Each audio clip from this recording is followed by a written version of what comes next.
your spiked eggnog!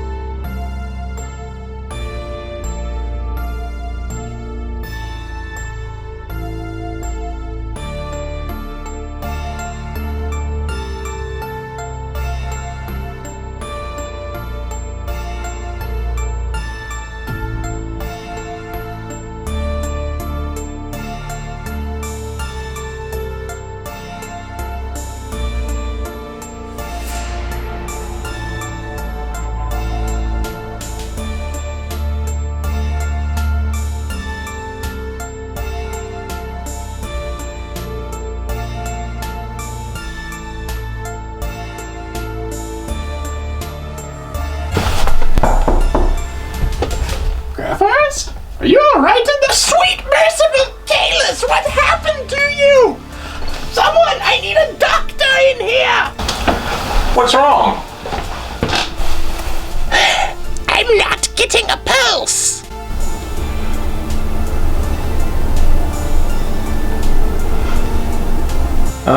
Don't you have a scanner or something?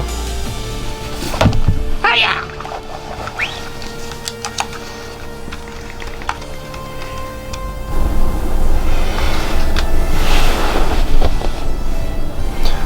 Are you quite done yet? Ah! You're awake! Took you long enough to notice. Now leave me alone. He's just trying to help. You know, we've all been worried about you. Why don't you come have some holiday fun with us? Actually, I think I'm just gonna go back to bed. Bed? But you were just asleep on the floor! Out! Now! Okay.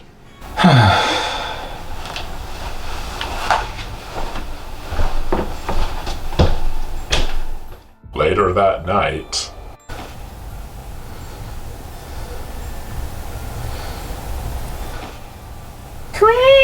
Crowforest! Crowforest! What do you want? Could you always fly? Crowforest! I am the ghost of Jacob Bunny! You will be visited by 3 spirits! Ooh. We're not doing that. Yes, we are! We did Christmas Carol last year. We're not doing this. I have already paid them and they do not accept cancellations! Woo! What the fuck? later that night,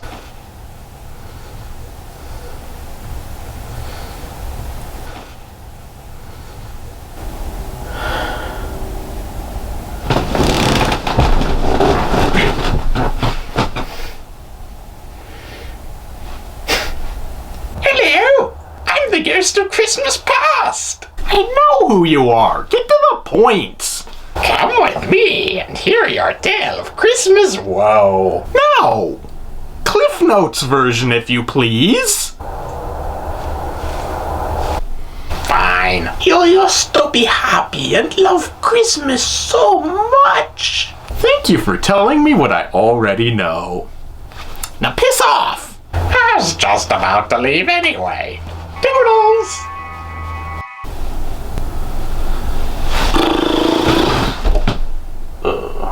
later that night,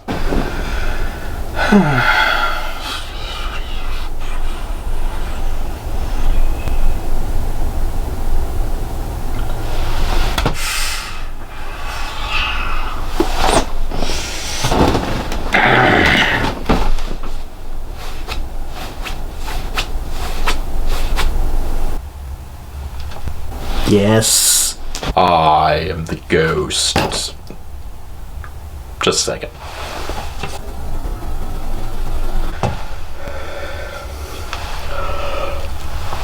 I am the ghost of Christmas present. Having a little trouble there, are we? No. What gives you that impression? Anyway, as I was saying, I am the ghost of... Yeah, get on with it. I'm here to tell you that you are all depressed and emo and shit, and completely unwilling to celebrate Christmas with your friends. Thank you for telling me what I already know. Now piss off! Fine, cheese!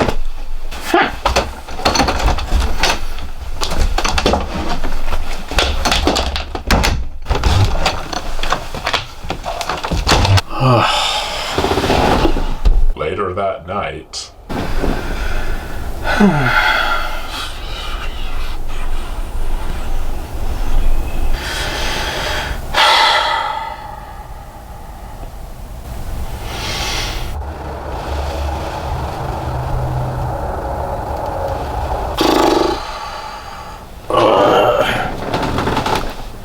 How are you even here? Didn't I kill you?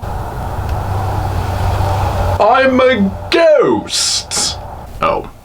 Yeah, that actually kind of makes sense. I am the ghost of Christmas future. I know! Will you people stop introducing yourselves already? Just tell me I'm gonna die and piss off! Fine. Very well then. I get paid either way. If you continue on your current path, you will die.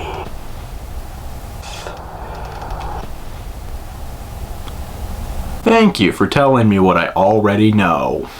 No problem. It's kind of my job. So tell me, would I not die otherwise? Sorry? If I turned from my current ways, would I not die? No, you'd pretty much die either way. Good to know. Now piss off! later that night,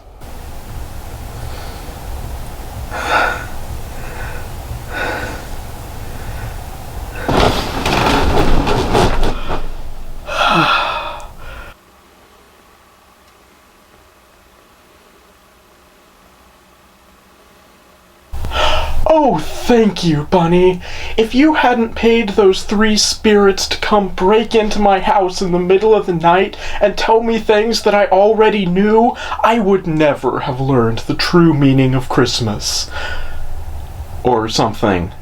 No problem. How can I ever repay you? Well, you could do the review. Oh, anything for you, Bunny. So tell me, what wonderful review do we have for today? Let's see. Looks like Barbie Nutcracker. I'm gonna go back to being emo now. No, you won't.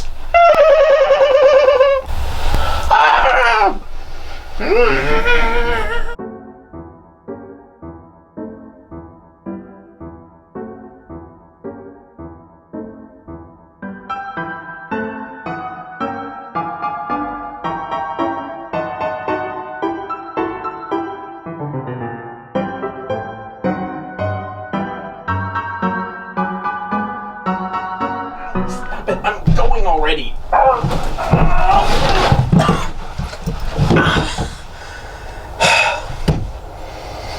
You know, you can be a real pain sometimes. Anyway, hello and welcome to Crowforest Reviews. So, as I'm sure you can all tell from that incredibly elaborate Christmas Carol intro, today we are going to be looking at Barbie Nutcracker. Because I really suck at planning things. So the movie starts out with Clara looking soulfully into a snow globe as her grandfather yells about something in the background. So we learn that Clara's grandfather is kind of a curmudgeon. But, through the power of some Christmas ghosts, he will learn the true meaning of Christmas. Wait, no, that's the other story again. What? What's this one about? Anyway, Clara's aunt comes over and she gives Clara the titular Nutcracker, as well as some unsubtle foreshadowing. He sure is ugly. On the outside, maybe, but inside beats the heart of a prince. I'll just let the unsubtleness of that sink in for a moment. But then, Clara's bratty little brother Tommy is a brat. Then I'll use him to command my army. Hey! Sorry. Wow, Tommy's kind of an asshole. Well, enough of that unpleasant scene. Cut to later that night. Later that night. Clara is asleep on the couch and everything starts coming to life all around her. When the Nutcracker comes to life, the first thing he does is to go and fight the rat army. To be fair, this is what most utensils do when they first come to life.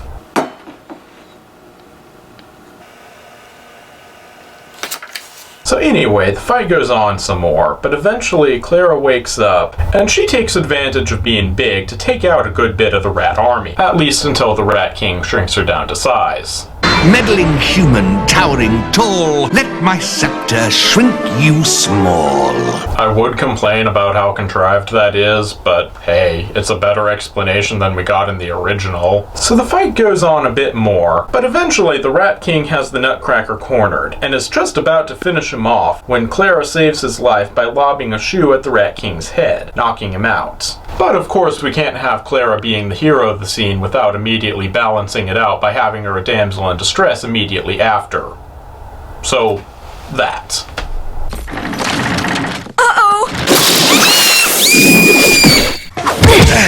So anyway, Clara and the Nutcracker set off on an expedition to find the Sugar Plum Princess, because the plot MacGuffin Bird told them that it was the only way to make Clara bigger again. Upon entering the fantasy realm through the mouse hole, they immediately encounter a group of snow fairies, which I'm sure are supposed to be all enchanting and crap, but I can't help but be just the tiniest bit distracted by something. Considering how small Clara is right now, these guys are less like fairies and more like fleas.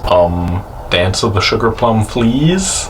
Where'd they go? Probably off to make a blizzard somewhere. Are we sure these things are supposed to be good?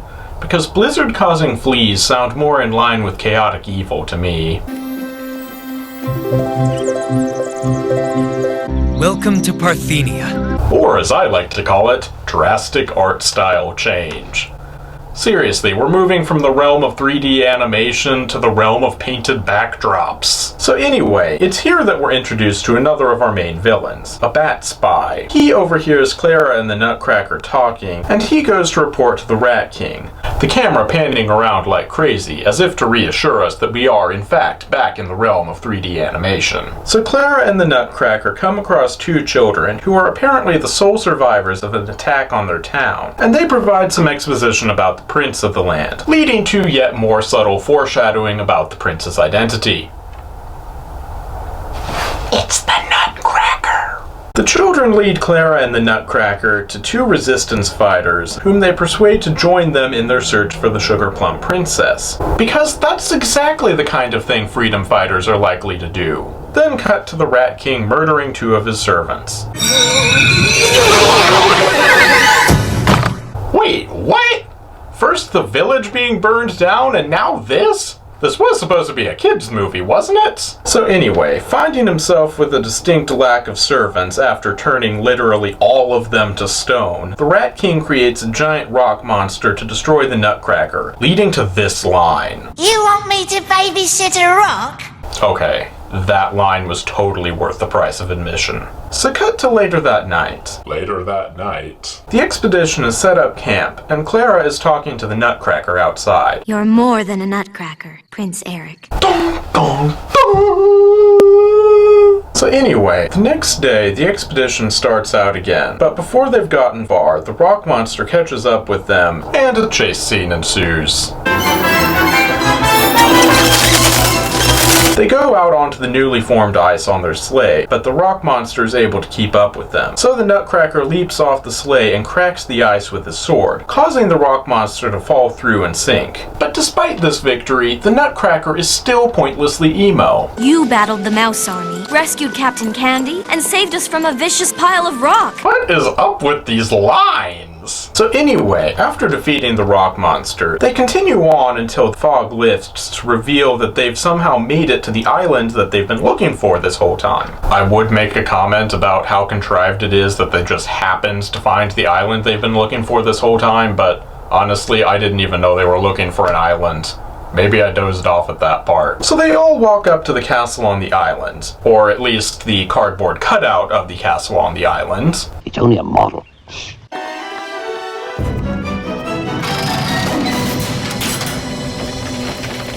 Huh. It was only a model, apparently. Crappy animation for the win? So anyway, Nutcracker and the two guys who may or may not have names are all captured by the fruit bat, leaving Clara on the island alone. This, naturally, leads to Clara having an emo moment. I should never have come. What was I thinking? Well, I guess it was her turn. It has been the Nutcracker for the majority of the movie. But just when it seems like all hope is lost, Clara gets some unexpected help in the form of the dramatic return of the sugar plum fleas, who carry her off in the most unlikely of manners. No. Even for magical fleas, I'm calling bullshit on that one. Bullshit detected. Take precautions. So anyway, after that, the magic fleas drop Clara back off at the Rat King's castle, which, unlike the other castle, is not a cardboard cutout. Thank you. The fleas then leave Clara to go recruit some backup in the form of the villagers that we may or may not have seen earlier. They're right! It's time we stood up to the mouse! I don't even have words for how truly epic that speech was. This speech puts all other speeches to shame. In fact, these words need to be included in every speech from now on. And so, my fellow Americans, ask not what your country can do for you. Ask what you can do for your country. It's time we stood up to the mouse. A day may come when the courage of men fail, but it is not this day. It's time we stood up to the mouse. Truly an epic speech.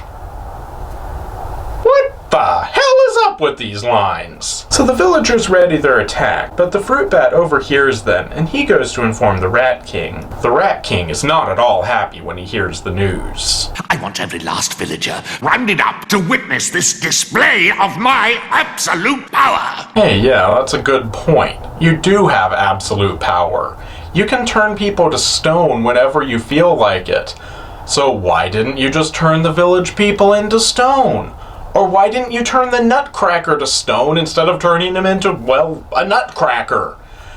How is there still a resistance at all? Are you just really bad at your job? So anyway, massive gaping plot holes aside, Clara goes down into the dungeon, where she tricks the guards way too easily, and then she breaks this mirror thing that was somehow apparently trapping Nutcracker and Whoozits. We've got to get out of here. The Mouse King's building a bonfire. I doubt it's to warm up the palace. Actually, it is to warm up the castle. With the burning corpses of all of his enemies.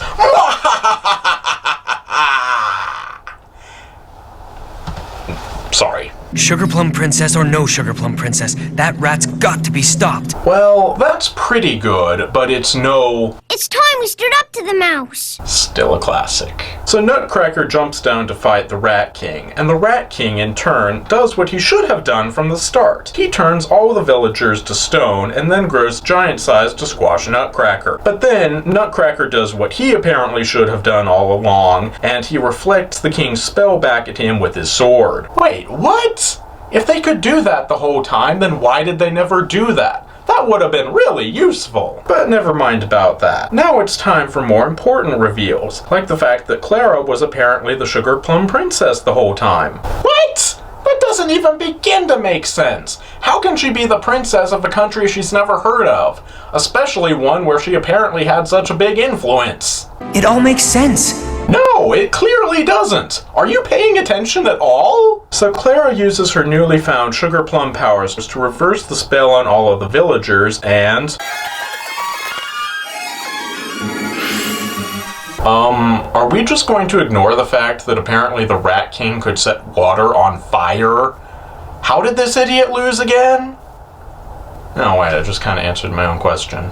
So after some dancing, and some more dancing, and some more dancing, seriously, who would have thought a ballet would have had this much dancing? Clara decides to stay in Wonderland, or whatever the hell it's called, and marry Nutcracker. But just then, the Rat King comes back and zaps her with his wand, sending her back to the real world against her will, dooming her and Nutcracker to forever be apart. Well gee, that's kind of a depressing ending. And then we get some boring real world stuff. But who cares about that? So that was Barbie Nutcracker. How was it?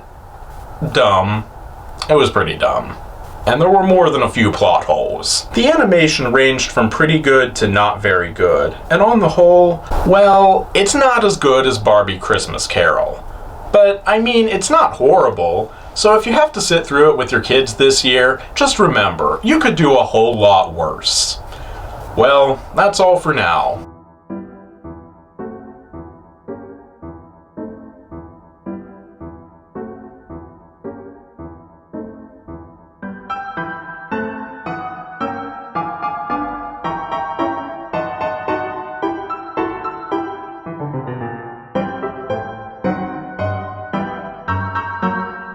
Who wants some spiked eggnog? No thanks.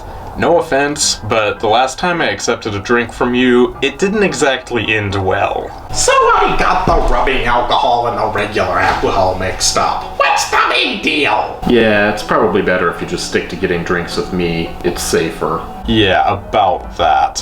When you said let's go get a drink, tea at the Jasmine Dragon wasn't exactly what I had in mind. But who doesn't like tea? It's hot leaf juice! I can't believe you would say something so horrible. Say, where's Bunny anyway?